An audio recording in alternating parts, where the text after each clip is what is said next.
Good morning students.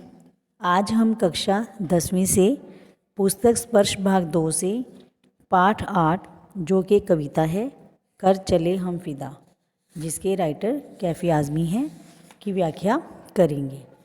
तो सबसे पहले हम थोड़ा सा राइटर के बारे में जान लेते हैं। कैफ़ी आज़मी का नाम पहले अतहर हुसैन रिजवी था। अतहर हुसैन रिजवी का जन्म 19 जनवरी 1919 को उत्तर प्रदेश के आजमगढ़ ज़िले में मजवा गांव में हुआ। अदम की दुनिया में आगे चलकर ये कैफ़ी आज़मी नाम से मशहूर हुए। कैफ़ी आज़मी की गणना प्रगतिशील उर्दू कवियों की पहली पंक्ति में की जाती है। अपनी युवावस्था में मुशायरों में वाहवाही पाने वाले कैफ़ी आज़मी ने फिल्मों के लिए सैकड़ों बेहतरीन गीत भी लिखे हैं। 10 मई 2002 को इस दुनिया से कैफ़ी आज़मी रुखसत हुए। कैफ़ी के 5 कविता संग्रह हुए हैं, झंकार, आखिरे, शब, आवारा, सजदे, सरमाया, और फिल्मी गीतों का संग्रह मेरी आवाज़ सुनो प्रकाशित हुई। कैफ़ी कलाकारों के परिवार से थे और इनके 3 बड़े भाई थे, वो भी शायर थे। पत्नी शौकत आज़मी, बेटी शबाना आज़मी मशहूर अभिनेत्रियाँ हैं। हाँ जी, कर चले हम फिदा। कर चले हम फिदा जो कविता है, इसमें प्रस्तुत कविता जो है वो युद्ध भूमि की पृष्ठभूमि पर बनी फिल्म हकीकत के लिए लिखा गया एक गीत था। ऐसे ही सैनिकों के हृदय की आवाज़ बयान करता है जिन्हें अपने किए धरे पर नाज है। इसी के साथ इन्हें अपने देशवासियों से कुछ अपेक्षाएं भी हैं, क्योंकि जिनसे उन्हें ये अपेक्षाएं हैं वे देशवासी और कोई नहीं, हम और आप ही हैं। इसीलिए आइए कर चले हम फिदा कविता के सरलार्थ दिखते हैं कि सैनिक क्या कहते हैं। कर चले हम फिदा, जानो तन साथियों, अब तुम्हारे हवाले वतन साथियों। सांस थमती गई, नब्ज़ जमती गई, फिर भी बढ़ते कदम को न रुकने दिया। कट गए सर हमारे तो कुछ गम नहीं, सर हमारे का हमने न झुकने दिया। फिदा क्या होता है? न्यौछावर। हवाले मीनिंग सौंपना, वांकपन, वीरता का भाव। प्रस्तुत जो पंक्तियां हैं वो हमारी हिंदी की पाठ्य पुस्तक स्पर्श भाग 2 से ली गई हैं और इसके कवि जो हैं वो कैफ़ी आज़मी जी हैं। इन पंक्तियों में कवि एक वीर सैनिक का अपने देशवासियों को दिए गए आखिरी संदेश का वर्णन कर रहा है। कवि कहता है कि सैनिक अपने आखिरी संदेश में कह रहे हैं कि वो अपने प्राणों को देश हित के लिए न्यौछावर कर रहे हैं। अब ये देश हम जाते जाते आप देशवासियों को सौंप रहे हैं। सैनिक उस दृश्य का वर्णन कर रहे हैं जब दुश्मनों ने देश पर हमला किया था। सैनिक कहते हैं कि जब हमारी सांसें हमारा साथ नहीं दे रही थी, सांस थमती गई, नब्ज़ जमती गई। जब हमारी सांसें हमारा साथ नहीं दे रही थी और हमारी नाड़ियों में जो खून था वो जमता जा रहा था, फिर भी हमने अपने बढ़ते कदमों को जारी रखा, अर्थात दुश्मनों को पीछे धकेल दे गए।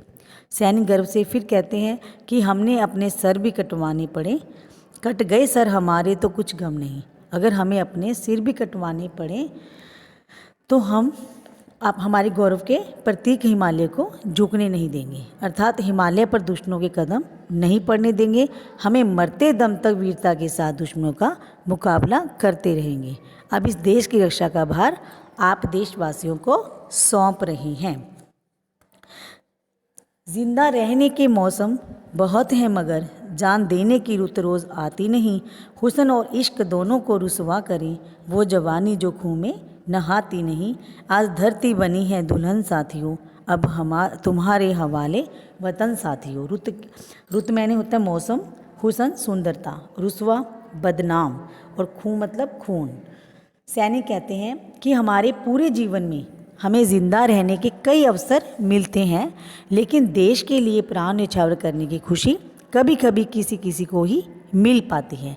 अर्थात सैनिक देश पर मर मिटने का एक भी मौका नहीं खोना चाहते। सैनिक देश के नौजवानों को प्रेरित करते हुए कहते हैं कि सुंदरता और प्रेम का त्याग करना सीखो, हुस्न और इश्क दोनों को रुसवा करें, वो जवानी जो खून में नहाती नहीं। मीन्स क्या है कि सैनिक देश के नौजवानों को प्रेरित करते हुए कहते हैं सुंदरता और प्रेम का त्याग करना सीखो, क्योंकि वो सुंदरता और प्रेम ही क्या, जवानी ही क्या, जो देश के लिए अपना खून नहीं बहा सकते। सैनिक देश की धरती को दुल्हन के समान मानते हैं और कहते हैं कि जिस तरह दुल्हन को स्वयंवर में हासिल करने के लिए राजा किसी भी मुश्किल को पार कर जाते थे, उसी तरह तुम भी अपनी इस दुल्हन को दुश्मनों से बचाकर रखना, क्योंकि अब हम देश की रक्षा का जो दायित्व है आप सब देशवासियों पर छोड़कर जा रहे हैं।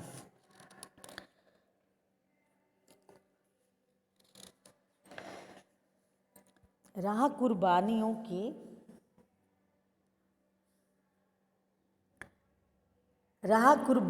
के नए वीरान हो, तुम सजाते ही रहना नए काफिले।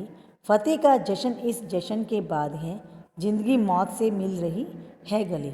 बांध लो अपने सर से कफन साथियों, अब तुम्हारे हवाले वतन साथियों।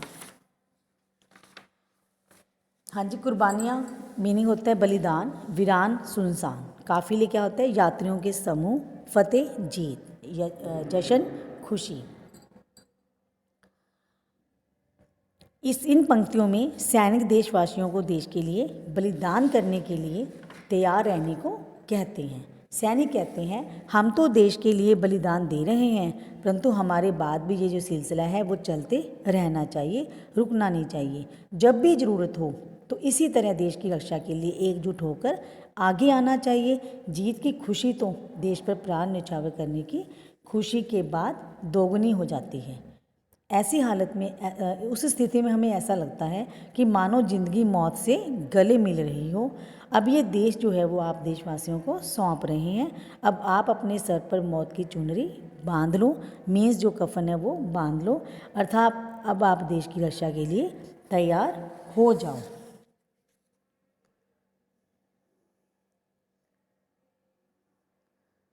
हाँ जी, अंतिम पैरा देखेंगे लास्ट।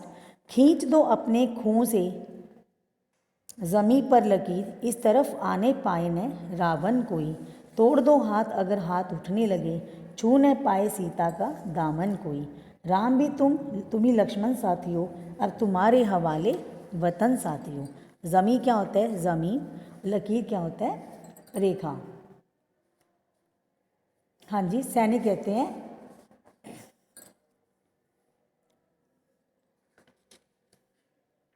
खींच दो लकीर, खींच दो अपने खून से ज़मीन पर लकीर। सैनिक कहते हैं कि खून से, अपने खून से तुम लक्ष्मण रेखा के समान एक रेखा ऐसे खींच दो और ये तय कर लो कि उस रेखा को पार करके कोई रावण रूपी दुश्मन इस पार ना आ पाए। सैनिक अपने देश की धरती को सीता के आंचल की तरह मानते हैं और कहते हैं कि अगर कोई हाथ आंचल को छूने के लिए आगे बढ़े तो उसे तोड़ दो, काट दो। अपने वतन की रक्षा के लिए तुम ही राम हो और तुम ही लक्ष्मण साथी हो, और तुम ही राम हो और तुम ही लक्ष्मण हो, और अब इस देश की रक्षा का जो दायित्व है वो तुम पर ही है। तो हाँ जी, आशा करती हूँ बच्चों आपको कर चले हम फिदा के सरलार्थ अच्छे से समझ आ गए होंगे।